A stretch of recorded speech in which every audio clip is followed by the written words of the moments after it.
이라크와의 경기에서 한국 대표팀은 3대2로 승리하며 중요한 승리를 거두었습니다. 이번 경기는 한국의 강력한 공격력과 팀워크를 다시 한번 확인할 수 있는 기회였습니다. 이라크 대표팀의 주장 잘랄 하산은 경기 후 인터뷰에서 한국팀의 실력과 손흥민의 부재에 대해 솔직한 의견을 전했습니다.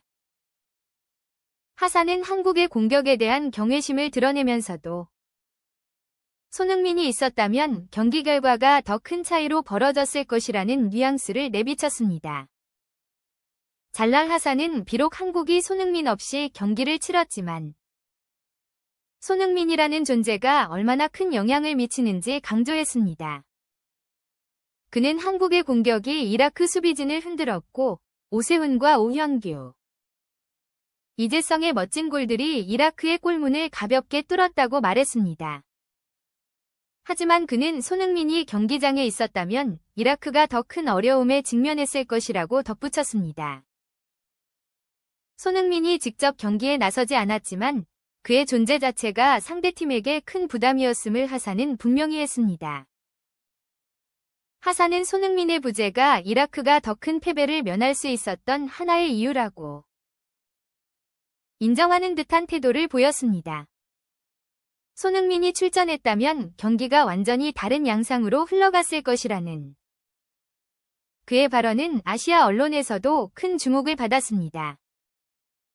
그는 인터뷰에서 한국 대표팀의 강력한 공격력과 조직력을 칭찬하면서도 손흥민이 있었다면 더 많은 실점을 피할 수 없었을 것이라고 솔직하게 말했습니다.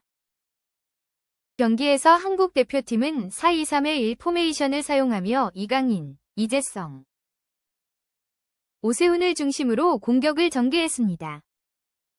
경기 초반부터 한국은 강한 압박과 유기적인 패스를 통해 이라크를 몰아붙였고 이라크는 계속해서 수비에만 몰릴 수밖에 없었습니다.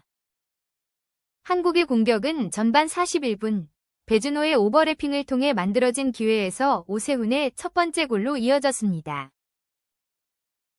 골은 한국팀의 조직적이고 계획된 공격의 결과물이었습니다. 하산은 오세훈의 골이 단순한 행운이 아니었으며 철저하게 준비된 전술의 결과라고 평가했습니다. 그는 한국 선수들이 각각의 역할을 완벽하게 수행하며 팀워크를 발휘한 점을 높이 평가했습니다. 또한 그는 손흥민의 부재에도 불구하고 한국이 보여준 경기력에 대해 깊은 인상을 받았다고 말했습니다. 이 경기는 이라크에게 큰 시련이었습니다. 경기 내내 이라크는 한국의 강력한 압박 속에서 어려움을 겪었으며 특히 이강인의 중원 플레이와 배준호의 측면 돌파가 이라크 수비진을 괴롭혔습니다. 하산은 이강인의 플레이를 언급하며 그의 유연한 움직임과 뛰어난 경기 조율 능력이 경기 흐름을 완벽하게 지배했다고 인정했습니다. 그는 이강인이 공을 잡을 때마다 우리는 위험에 처했다고 솔직하게 고백했습니다. 경기 후반 한국은 계속해서 공격적인 플레이를 펼쳤고 이재성과 오현규의 연속적인 골들이 이어졌습니다. 후반 29분 문선민의 번개 같은 돌파가 또 한 번 기회를 만들어냈고 이재성은 이 기회를 놓치지 않고 강력한 슛으로 골을 성공시켰습니다. 이라크의 수비진은 끝까지 한국의 공격을 막아내지 못했으며 잘랄 하산도 마지막까지 고군분투했지만 결국 패배를 피할 수 없었습니다. 하산은 인터뷰에서 한국의 승리가 당연한 결과라고 평가했습니다. 그는 한국 대표팀의 뛰어난 전술과 선수들의 능력을 높이 평가하며 이라크가 최선을 다했지만 한국의 압박을 이겨내지 못했다고 말했습니다.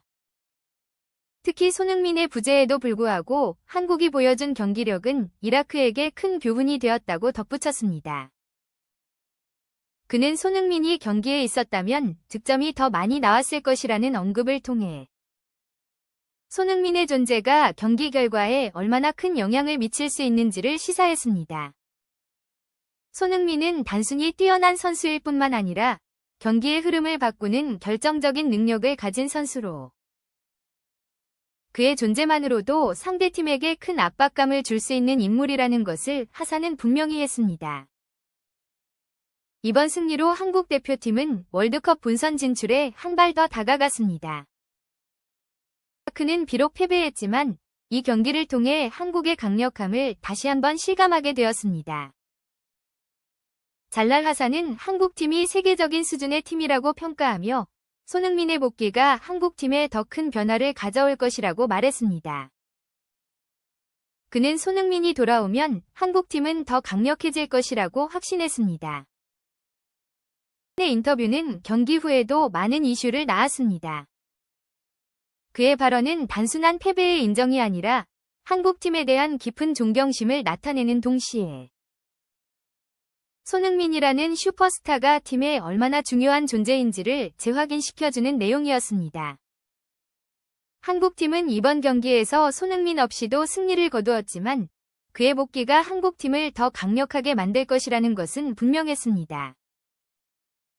이 경기를 지켜본 많은 축구 팬들은 한국팀의 발전된 경기력에 찬사를 보냈습니다. 특히 이강인, 이재성, 오세훈의 활약은 팬들에게 깊은 인상을 남겼고 손흥민의 부재에도 불구하고 한국팀이 얼마나 강력한지를 증명했습니다. 하지만 팬들은 손흥민이 돌아왔을 때의 한국팀을 기대하며 앞으로 있을 경기들에서 그가 어떤 활약을 펼칠지 기대하고 있습니다. 홍명보 감독의 지도 아래 한국 대표팀은 앞으로 더 많은 성과를 낼 것으로 보입니다. 그는 이번 경기에서 다양한 전술적 접근을 통해 팀을 이끌었고 선수들이 각자의 역할을 충실히 수행하며 팀워크를 발휘했습니다. 이러한 팀워크는 앞으로 있을 경기들에서 더욱 중요한 역할을 할 것입니다. 잘랄 하산의 인터뷰에서 손흥민에 대한 언급은 앞으로도 오랫동안 화제가 될 것입니다. 그의 발언은 단순히 손흥민의 개인 능력을 넘어 그가 팀 전체에 미치는 영향력을 재조명하는 계기가 되었습니다. 손흥민은 여전히 한국팀의 핵심 선수로 그의 복귀가 한국의 월드컵 본선 진출에 중요한 역할을 할 것으로 예상됩니다. 이번 경기에서 한국 대표팀은 이라크를 상대로 중요한 승리를 거두었고 이는 팀의 발전된 모습을 다시 한번 확인할 수 있는 기회였습니다. 이라크 주장 잘랄 하산의 솔직한 평가와 손흥민에 대한 존경심은 한국팀의 강력함을 다시 한번 입증하는 결과였습니다. 앞으로 한국 대표팀이 손흥민과 함께 어떤 성과를 이뤄낼지 기대됩니다.